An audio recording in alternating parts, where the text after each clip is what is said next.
Adolf Hitler is giving a speech in a beer hall in Munich. Right behind him in the column, a bomb has been hidden away, and it is about to go off. The German carpenter and Nazi opponent Georg Elser has planned this moment for months. He knew Hitler would be here tonight. He knew when exactly the Führer would give a speech. Elser installed explosives with a time fuse. At exactly 9:20 p.m., his bomb is supposed to detonate. The explosion causes the entire ceiling above the podium to collapse. 63 people get injured, 8 die. But Hitler isn't one of them. He left the beer hall earlier than expected at 9:07 p.m. Georg Elser failed. But this was just one of many attempts to assassinate Hitler. One of almost 40. Today we take a look at some of the most spectacular plans to rid the world of the Nazi leader. Why did they all fail? How did he keep getting away? Was Hitler just that lucky? Or was there more to it?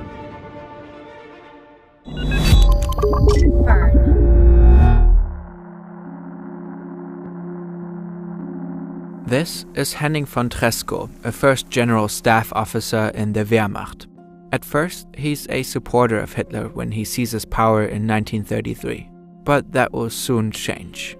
Tresckow's turning point comes in 1941, when Germany attacks the Soviet Union. He thinks Hitler's invasion is military madness. He thinks they will lose the war. But Tresckow also has moral concerns. He knows about the mass murder of Jewish people. He knows what the regime is doing. A resolve forms within him. He's convinced that this mad dictator must be stopped at all cost. And in spring of 1943, Tresckow makes his move. He manages to persuade his commander-in-chief Günther von Kluge to invite Hitler to Smolensk in the Soviet Union. Here, Tresckow is stationed, and the Führer agrees. On March the 13th, 1943, he makes a stopover in Smolensk on his flight from Vinnitsa to his headquarters in East Prussia. At lunch, Tresckow asks Lieutenant Colonel Heinz Brandt, who is traveling with Hitler on the plane, for a favor. Brandt is to deliver a package containing 2 bottles of Control cognac to a friend of Tresckow's in East Prussia. Tresckow tells him that he lost a bet. Instead of 2 bottles of alcohol, however, the package contains a bomb with a detonator. Tresckow wants to feign an airplane accident. His co-conspirator Fabian von Schlabrendorf secretly activates the time pencil and then hands the package to Brandt. The plane takes off at around 3 p.m. On board are Hitler, Brandt, and the bomb. The bomb is supposed to explode within an hour. Schlabrendorf set the timer by crushing a glass vial filled with a corrosive liquid in the time pencil. The airplane should crash at about the height of Minsk.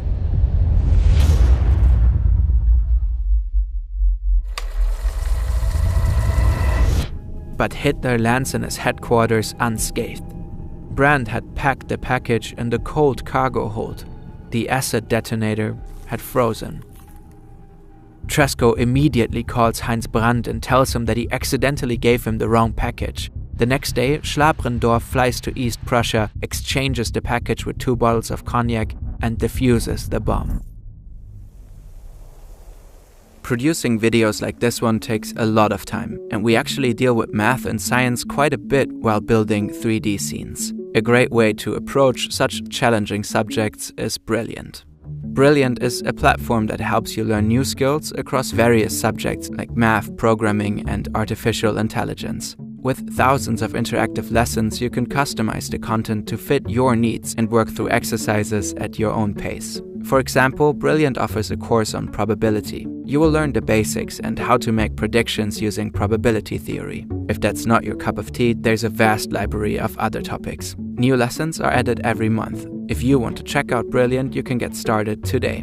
Scan this QR code or visit brilliant.org/fern and try it for free for a full 30 days. You'll also get 20% off an annual premium subscription. The link is in the description.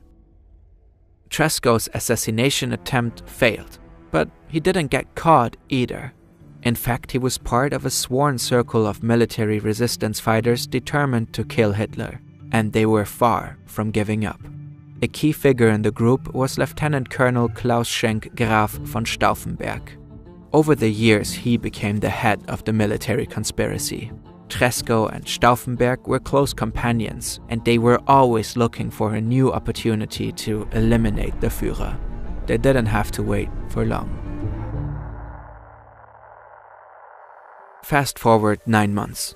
This is Axel Freiherr von dem Busche. He's an officer, almost 2 meters tall, blonde, and has blue eyes. He truly embodies the Nazi ideal. This appearance is supposed to provide him with the perfect opportunity to kill Hitler. Von dem Busche and a group of other soldiers are to present the new Wehrmachtsuniform to Hitler at his headquarters. Von dem Busche plans to use a hidden British hand grenade to blow himself up along with the dictator. But then in Berlin, a railroad wagon is destroyed by an Allied bomb. It contained the new uniforms. No uniforms, no presentation. The meeting is postponed. By then, von dem Busche isn't an option anymore. Just 1 month earlier, he was seriously wounded. One of his legs had to be amputated. Instead, Stauffenberg now wants the 21-year-old Lieutenant Ewald Heinrich von Kleist to trade his life for Hitler's death. The young lieutenant takes his time to think about it and agrees. Von Kleist is ready to do the job and prepares. But Hitler cancels the appointment on short notice. On July 7, 1944, the presentation of the new Wehrmacht uniforms finally takes place at a castle near Salzburg. This time, Major General Helmut Stief is chosen as the assassin. He too is part of the resistance group. The odds of success are extremely high. An explosion at that distance is nearly unsurvivable. It's the perfect opportunity. Then, at the last minute, Stief hesitates and backs out. Sure, he wants to see Hitler dead, but he isn't willing to sacrifice his life for it. Yet, the group around Stauffenberg doesn't give up. They plan a new attack. This time, Stauffenberg wants to do it himself. He aims not only to kill Hitler, but also to bring down the entire Nazi regime in one coordinated strike. In the early morning of July 20th, 1944, Stauffenberg and First Lieutenant Werner von Haeften fly from Berlin to the Führer's headquarters. Stauffenberg is to report on the Eastern Front at a meeting with Hitler. It presents the perfect opportunity for Stauffenberg. He plans to arm 2 bombs in his briefcase, place it near Hitler during the meeting, and leave the room before the bombs go off. Then he plans to fly back to Berlin, where he and other resistance fighters plan to take over power after Hitler's death. At the Führer's headquarters, Stauffenberg learns that the time of the meeting has been changed. Due to a visit of the Italian dictator Benito Mussolini, it is moved forward by half an hour. At around 12:15, Stauffenberg pretends to want to change his shirt. Together with Haeften, he wants to secretly activate the time fuse for the bomb before the meeting begins. But they get interrupted and told to hurry not to be late for the meeting. Therefore, they can only arm 1 of the 2 explosives. So Stauffenberg doesn't pack the second one and leaves it with Haeften. He then enters the meeting. He puts his briefcase down near his target at the end of the table. Hitler and the bomb are now separated by only about 1.3 meters. Stauffenberg gives his report and then immediately leaves the room, supposedly to make an important phone call. Everything is going according to plan. A few minutes later, Hitler leans over the table to further discuss war strategy, and the bomb detonates.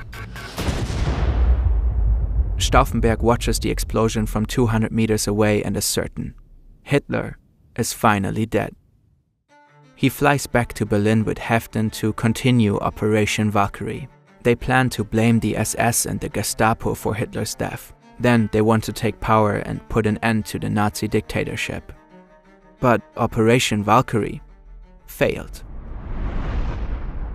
In the meeting room, the pressure wave caused the ceiling to collapse, and there's now a gaping hole in the floor where the briefcase once stood. The loud explosion ruptured the eardrums of almost everyone present. 4 people die, almost all of the others are injured. Only 2 people got off lightly. One of them is Adolf Hitler. The fact that Hitler leaned over the table during the explosion saved his life. He was only thrown slightly upwards by the force of the explosion. If Stauffenberg had also placed a second bomb in his briefcase, the explosion probably also would have killed Hitler. With the failed assassination attempt on Hitler, the planned coup to end the Nazi regime also fails only a few hours later. Stauffenberg and the 3 other main plotters are shot that very night in the courtyard of the Blender block. Those are the headquarters of the General Army Office, and it was the heart of military resistance. 200 other co-conspirators also get executed. It is the last known attempt to assassinate Hitler. On April 30th, 1945, Hitler committed in the Führerbunker in Berlin. Why did Hitler survive again and again?